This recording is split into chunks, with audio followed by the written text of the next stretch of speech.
So in this session we'll be building on the theory from previous sessions and looking at some of the core strategic concepts in more detail.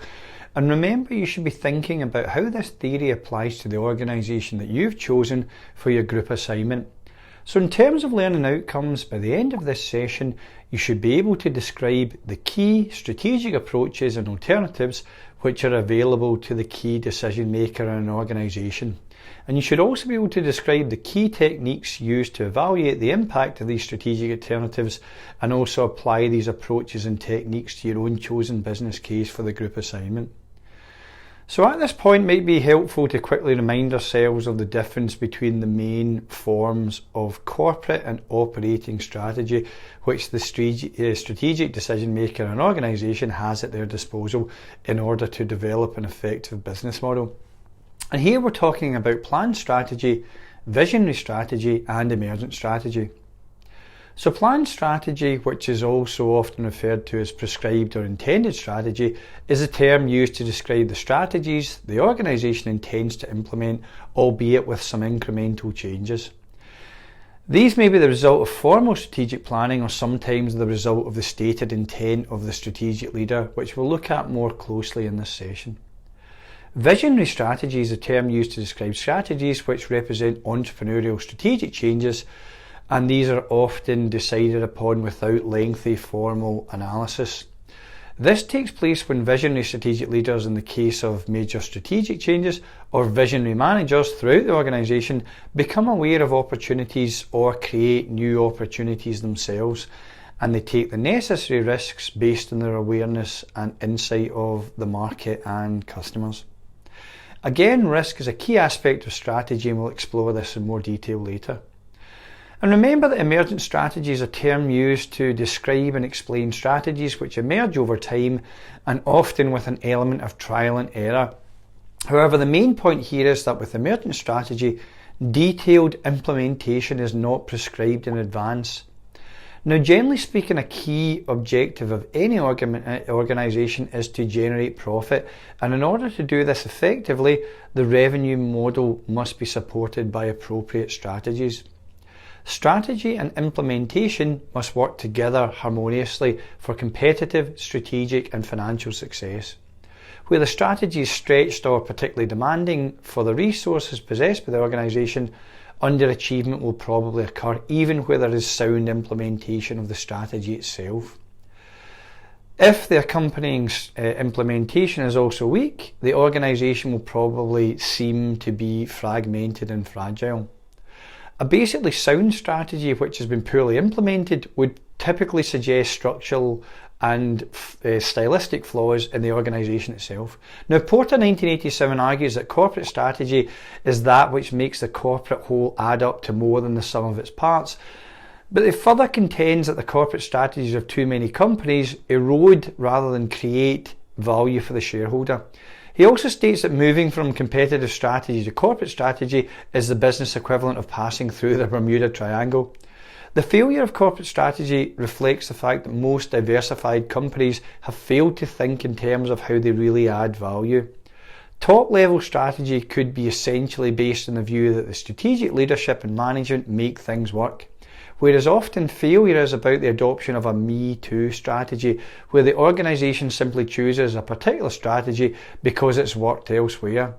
However, strategy does not stand alone and is influenced by a range of determining variables such as the extent of centralisation and decentralisation, which influences the nature and role of strategic planning in the organisation, and also the nature of key reporting systems. Campbell et al. 2015 confirmed the view that successful corporate strategies are all about creating value and overcoming strategic or structural flaws which can lead to underperformance in the organisation. In the context of strategy, the term heartland is sometimes used, and a heartland is simply the most important part of a field of activity, and heartlands in organisations may be constituted by common key success factors or related core competencies, strategic capabilities and or a common or related industry or technology. Any individual business within this heartland should be able to achieve levels of success that would not be able to achieve either as an independent business or with another parent company. At the same time, the parent organisation should benefit both financially and strategically from the arrangement. In other words, other businesses in the portfolio should benefit from the presence of the business that's under the spotlight, and this implies a win-win situation.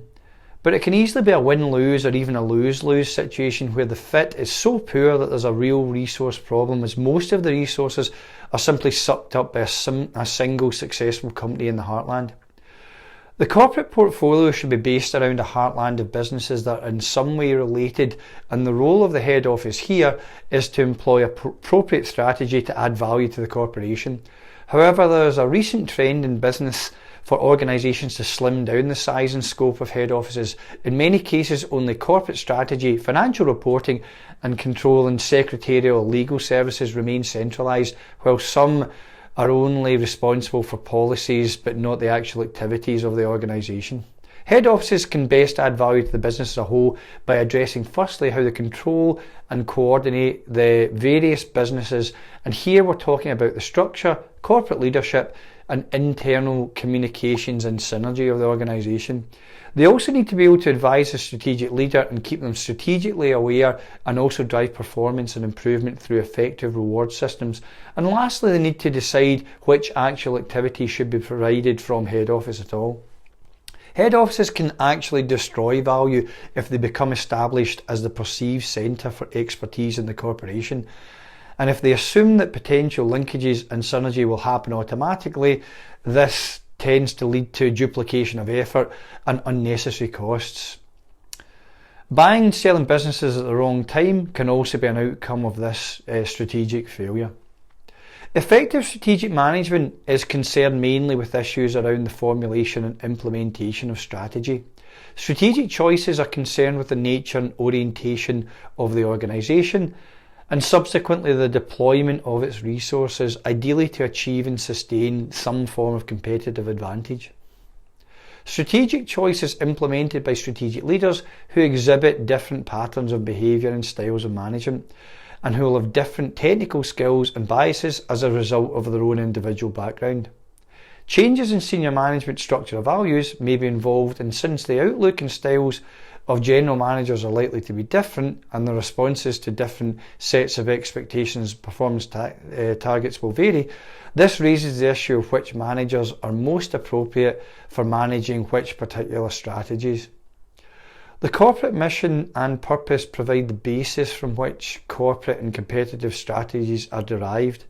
The corporate portfolio provides a number of ways for the organisation to pursue its ultimate mission, but each business in the portfolio will require different levels of attention and resourcing.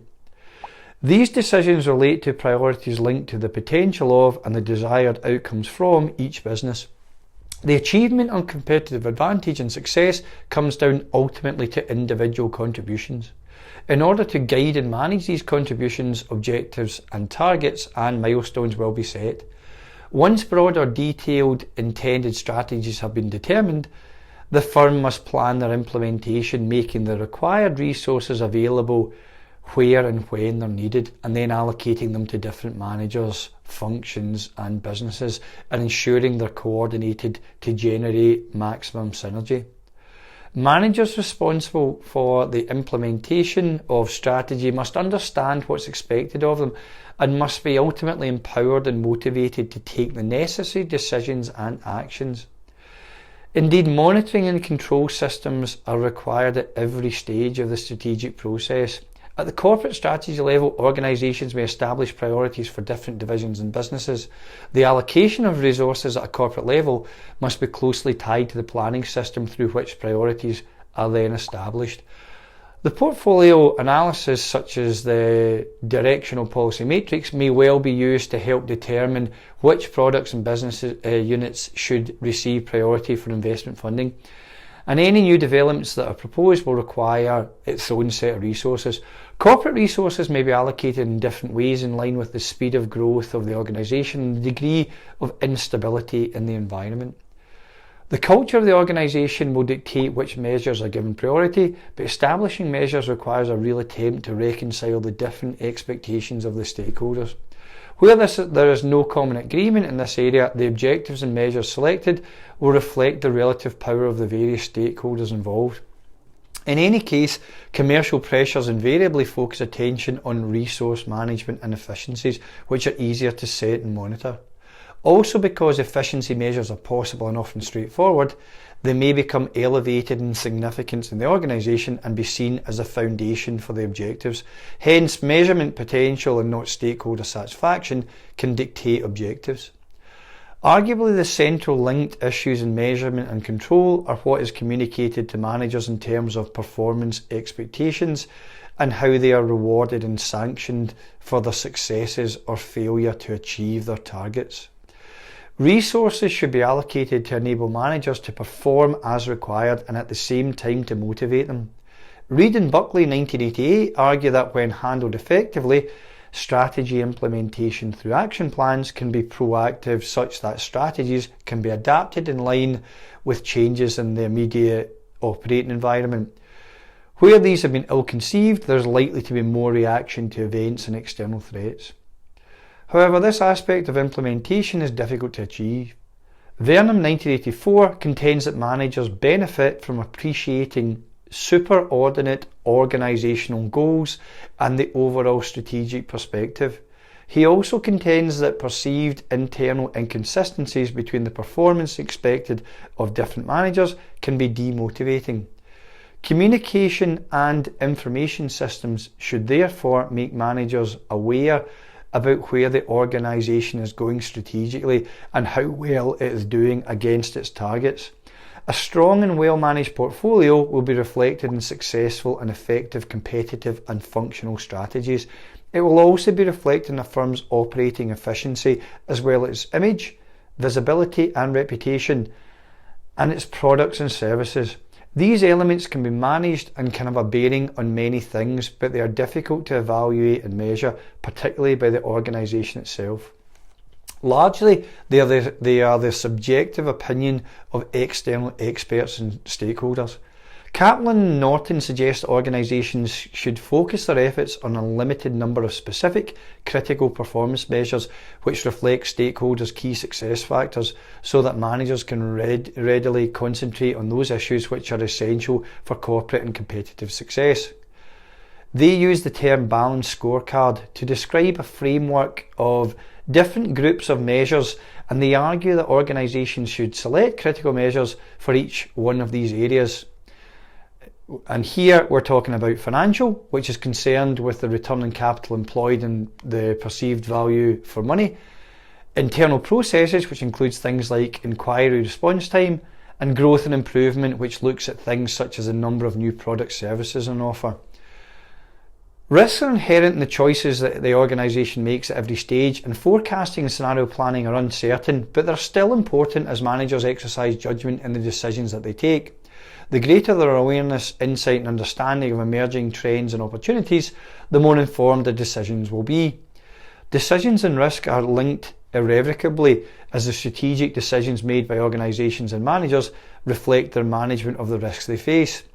Organisations that manage risks effectively will be less crisis prone and in a stronger position to deal with potential crisis and unexpected events when they do occur.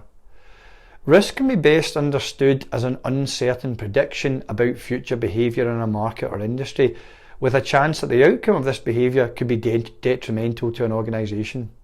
Clearly, an organisation must try to manage these risks to reduce both the likelihood of a particular event and the extent of any possible downside, which, in turn, demands an understanding of the inherent risks in decision making. While the term risk management is often associated with the idea of insurance, this is too narrow a perspective since organisations often pursue strategies that seek to manage or minimise risk. The first main step in risk management is clarifying the risks involved. These comprise a number of elements: personal risk, opportunity risk, environmental risks and resource-based risks. The next step is to select from alternatives what to do about the various risks, and here we have some choices. For example, we can retain the risk and prepare for possible eventualities, but alternatively we can transfer the risk, which could be achieved by switching it to someone else, or we can regulate the risk perhaps by investing to reduce it completely. Normally subjectivity will be involved in trade-offs between the criteria will have to be made. On occasion, managers will see the easiest, most feasible, least risky option as the most desirable. The strategy will be rationalised as appropriate, although with more objective appraisal, it may not be the most appropriate course of action for all the stakeholders and the long-term interests of the organisation. The decision-making processes utilised will inevitably have elements of subjectivity. Judgment will have to be applied alongside any technique-driven strategic analysis. Decision-making therefore must embrace issues of judgment, intuition and political reality alongside the available information and analysis, which takes us into the area of crisis management. Crisis management involves managing certain risks and future uncertainties, dealing with opportunities and surprises, and managing resources to cope with unexpected and unlikely events in the organisation's environment. This is strategically key, as failure to deal effectively with crisis leads to losses of confidence, competitiveness, profits and market share. Crisis management involves elements of planning and management and entails the prevention or avoidance of a crisis, that is, the search for potential areas of risk and decisions about reducing the risk. Crisis management involves being able to deal with crisis if and when they occur. How organisations deal with crisis either enhances or damages their reputation, since there will always be an economic cost and little logic in trying to avoid it. The word crisis covers a number of different issues and events, including a mixture of technical and managerial elements. Some incidents are clearly thinkable and efforts can be made to avoid them or to reduce the potential impact. Others remain more unthinkable. Fires, fraud and computer failure are typical crises that may affect any organisation at almost any time. Poisoning scares or contamination of food products, oil spillages or chemical spillages are all foreseeable crises for particular companies. Major transport accidents, when they happen, are crises for the railway, shipping company or airline involved. Sometimes, but not always, the accident will prove to have been preventable, such that there is an obvious logic in making contingency plans and being prepared. In addition, organisations can sometimes be affected by natural disasters or other major events outside their control. Major crises can be defined as organisationally based disasters which cause extensive damage and social disruption or involve multiple stakeholders and unfold through complex technological, organisational and social processes. The term crisis management and disaster management are sometimes used as a convenient form of separating the planned and unplanned response to a major event. Kabak and Siomko's 1990 offer a spectrum of 4 reactive approaches to crisis management, namely 1. Denial of responsibility, which argues that the company is an innocent victim or that no harm has been done, or 2. Involuntary regulatory compliance, or 3. Voluntary compliance, which involves a positive company response towards meeting its responsibilities, and 4. The super effort, whereby the company does everything it can openly and honestly and stays in constant touch with all affected stakeholders. While there is little argument against the logic of planning ahead of a crisis, some organisations are cautious about the extent to which one should attempt to plan. Crises can be major or minor, thinkable in advance or more realistically unforeseeable. Consequently, organisations need strategies for avoiding crisis in the first place and then for dealing with those crises that do occur. Handled well, a crisis can enhance the reputation of an organisation. Handled badly, the impact can be substantial and prolonged. By not learning lessons and by apportioning blame too readily, organisations can legitimise crisis and simply increase the likelihood of them happening again, and this can have a lasting impact on the performance of the business, regardless of what strategy the decision makers ultimately apply.